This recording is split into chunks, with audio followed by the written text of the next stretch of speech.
تحمل الألم وضحى من أجل الوصول السالم، شارك كبديل والآن يتسلم الذهبية. عبد الله السوري يحصل على الذهب، بالتأكيد درويش يحصل على الميدالية الذهبية.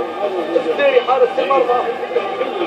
بقية شوف الهلال والأسماء التي تعود مرة إلى المنصة، تعود مرة إلى الذهب، لا يمكن أن يطول غيابها أكثر. أحمد شراحيل البديل، سالم الدوسري الغائب قبل ذلك، والأسماء والكستمر جحفلي من عاد بالهلال اليوم. ناصر الشمراني مهاجم الهلال يحصل على الميدالية الذهبية.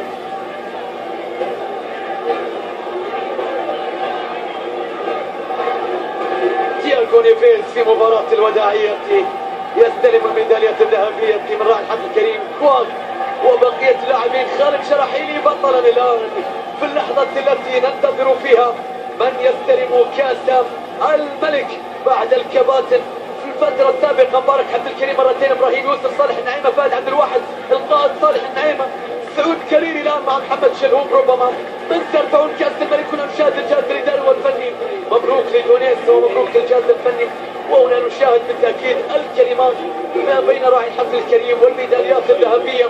الهلال يتوج بالذهب، يتوج باللقب، يعود لكي يتربع تونس. إهداء لابنته البندري، بالتأكيد محمد شلهوب يستمر في تقديم النموذج الكبير. سعود كريري أيضا كابتن الفريق. اللحظة التاريخية التي سيتسلمون فيها الكأس الغالية، الكأس السابعة في تاريخ الهلال. محمد الشلهوب من خادم الحرمين الشريفين الملك سلمان إلى محمد الحمداني. محمد الشلهوب سيكون مع سعود كريري الآن يستلمون كأس الملك من راعي الحفل الكريم في هذه اللحظات، متوجين أنفسهم أبطالا لهذه البطولة الغالية. الهلال بطلا لكأس الملك للمرة السابعة في تاريخه. كأس سلمان كان للهلال، كان للزعيم، كان للأزرق، كان للمحيط الهلالي، كان لهوامير الصحراء. نشاهد ياسر القحطاني، نشاهد نواف العابد، نشاهد اللقطات، نشاهد سعود كريري.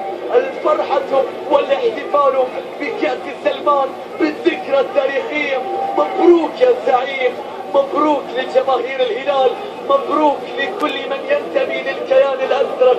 هذا هو الأزرق زعيم البطولة، لو غاب عنها ما يطول غيابه.